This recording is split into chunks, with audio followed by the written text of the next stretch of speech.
साल था 1978, 1978। यह वह समय था जब दुनिया कई बदलावों से गुजर रही थी। एक जवान पायलट, फ्रेडरिक वैलेंटिच, अपनी ट्रेनिंग फ्लाइट के लिए तैयार था। उसकी आंखों में सपने और दिल में जोश था। वो अपना कमर्शियल पायलट्स लाइसेंस लेने के लिए बहुत उत्सुक था। यह उसके करियर का एक महत्वपूर्ण मोड़ था।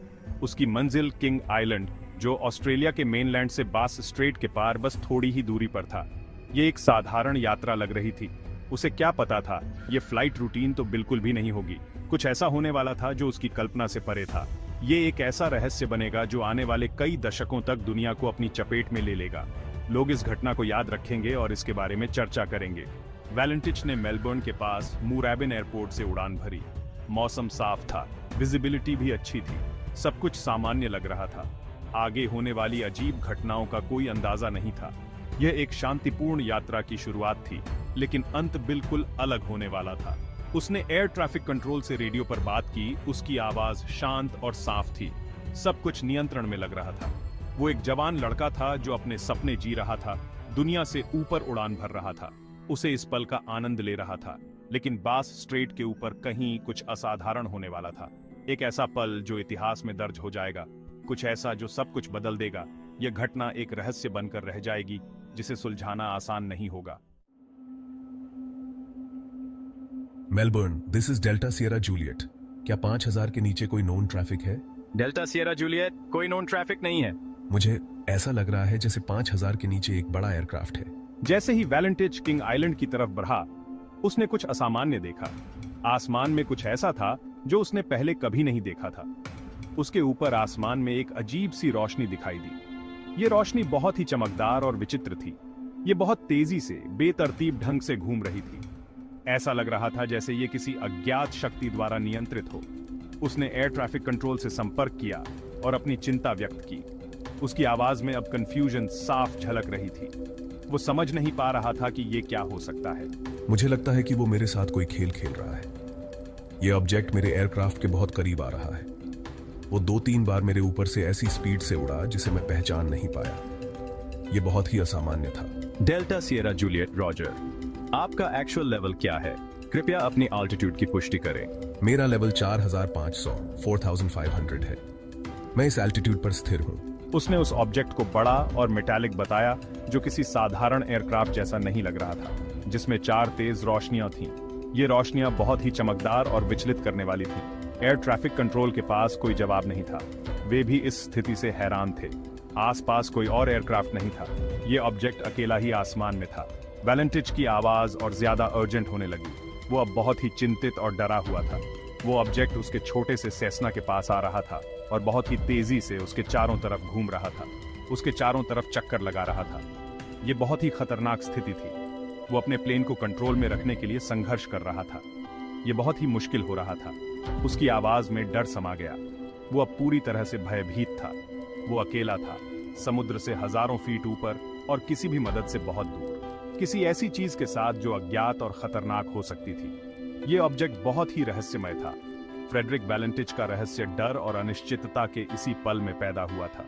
ये घटना आज भी एक अनसुलझा रहस्य बनी हुई है। ये मेरे साथ कोई खेल खेल रहा है। ये कोई साधारण घटना नहीं है, ये कुछ और ही है। ये 2-3 बार मेरे ऊपर से ऐसी स्पीड से उड़ा जिसे मैं पहचान नहीं पाया। ये किसी भी नोन एयरक्राफ्ट से बहुत अलग है। वह अजीब सी चीज वैलेंटिच के प्लेन को परेशान करती रही। यह एक रहस्यमयी ऑब्जेक्ट था जो लगातार उसके आसपास मंडरा रहा था। उसने बताया कि वो बहुत ही तेज गति से चल रही है और पलक झपकते ही अपनी डायरेक्शन बदल रही है। यह किसी एडवांस्ड टेक्नोलॉजी का संकेत था। ये मेरे साथ कोई खेल खेल रहा है। मैं इसे समझ नहीं पा रहा हूँ। ये बहुत ही अजीब है, उसने कहा। उसकी आवाज चिंता से भरी हुई थी। उसकी आवाज में डर और असहायता साफ झलक रही थी। उसने उस ऑब्जेक्ट से बचने की कोशिश की, लेकिन ऐसा लग रहा था जैसे वो उसकी हर चाल पहले से जानता है। यह एक खतरनाक खेल बन चुका था। एयर ट्रैफिक कंट्रोल बेबसी से सुन रहा था। वे कुछ भी करने में असमर्थ थे। वो कोई एक्सप्लेनेशन नहीं दे सकते थे, कोई मदद नहीं कर सकते थे। वे भी उतने ही असहाय थे जितना कि वैलेंटिच। वो भी वैलेंटिच की तरह ही हैरान थे। यह एक अनसुलझी पहेली बन चुकी थी। मिनट धीरे धीरे बीत रहे थे। हर मिनट तनाव को और बढ़ा रहा था। समय जैसे थम सा गया था। वह अज्ञात ऑब्जेक्ट वैलेंटिच का पीछा नहीं छोड़ रहा था। यह एक अंतहीन पीछा था। वो एक ऐसी भयानक एरियल डांस में फंस गया था जिसके बारे में वो कुछ समझ नहीं पा रहा था।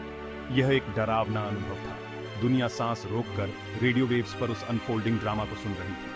हर कोई जानना चाहता था कि आगे क्या होगा। यह हॉवरिंग कर रहा है और यह कोई एयरक्राफ्ट नहीं है। अचानक वैलेंटिच की आवाज फिर से बदल गई। इस बार ये एक अलग ही तरह के डर से भरी हुई थी। यह हॉवरिंग कर रहा है और यह कोई एयरक्राफ्ट नहीं है। फिर एक अजीब सी मेटालिक स्क्रैपिंग की आवाज आई। फ्रेडरिक वैलेंटिच से बस यही आखिरी बार किसी ने सुना। उसका रेडियो शांत हो गया। सेस्ना रेडार से गायब हो गया। वह जवान पायलट, वह अजीब ऑब्जेक्ट, सब गायब। एयर ट्रैफिक कंट्रोल टावर में सन्नाटा छा गया। रहस्य और गहरा गया। फ्रेडरिक वैलेंटिच को क्या हुआ? सेक्शन 5, जवाब की तलाश, जांच शुरू होती है। एक बहुत बड़ा सर्च एंड रेस्क्यू ऑपरेशन शुरू किया गया। बोट्स ने बास स्ट्रेट के पानी को खंगाला। प्लेन्स ने आसमान की खाक छान मारी। दिन हफ्तों में बदल गए, लेकिन वैलेंटिच या उसके प्लेन का कोई पता नहीं चला।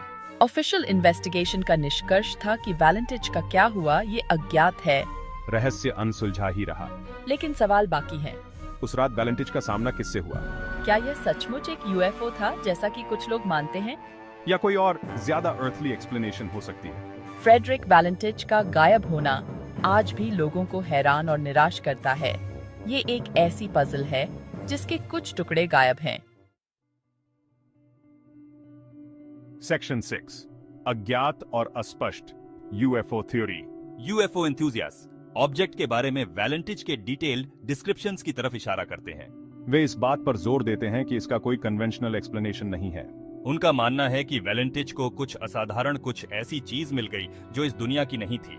कुछ लोग अनुमान लगाते हैं कि उसका अपहरण कर लिया गया था, उसे उस रहस्यमय यान में ले जाया गया था। दूसरों का मानना है कि गवर्नमेंट कुछ छुपा रही है, एक्स्ट्रा टेरेस्ट्रियल लाइफ के बारे में सच्चाई छुपाने की कोशिश कर रही है। ठोस सबूतों की कमी के कारण यूएफओ थ्योरी को बल मिलता है। यह शक और अनिश्चितता के साए में पनपता है। हालांकि यह एक रोमांचक एक्सप्लेनेशन देता है, लेकिन यह बस यही है, एक थ्योरी। सेक्शन 7, टेक्नोलॉजी का सवाल। क्या यह मैकेनिकल फेलियर हो सकती है? कुछ एक्सपर्ट्स एक ज्यादा ग्राउंडेड एक्सप्लेनेशन का प्रस्ताव रखते हैं। उनका सुझाव है कि मैकेनिकल फेलियर की वजह से वैलेंटिच गायब हुआ होगा। सेस्ना 182 हालांकि एक रिलायबल एयरक्राफ्ट है, लेकिन इसमें मैलफंक्शंस हो सकते हैं। क्या इंजन के पूरी तरह से फेल होने से क्रैश हुआ होगा? अन्य लोग स्पेशल डिसोरिएंटेशन की आशंका की ओर इशारा करते हैं। वैलेंटिच एक रिलेटिवली इनएक्सपीरियंस्ड पायलट था। क्या वो अंधेरे में डिसोरिएंटेड हो गया होगा जिससे उसका कंट्रोल खो गया होगा? हालांकि ये थ्योरीज प्लॉजिबल एक्सप्लेनेशंस देते हैं, लेकिन ये उस अजीब ऑब्जेक्ट के बारे में नहीं बता पाते जिसका जिक्र वैलेंटिच ने किया था। रहस्य बरकरार है।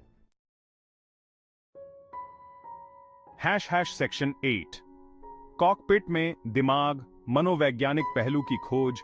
एक और थ्योरी वैलेंटिच के अनुभव के साइकोलॉजिकल पहलू की पड़ताल करता है।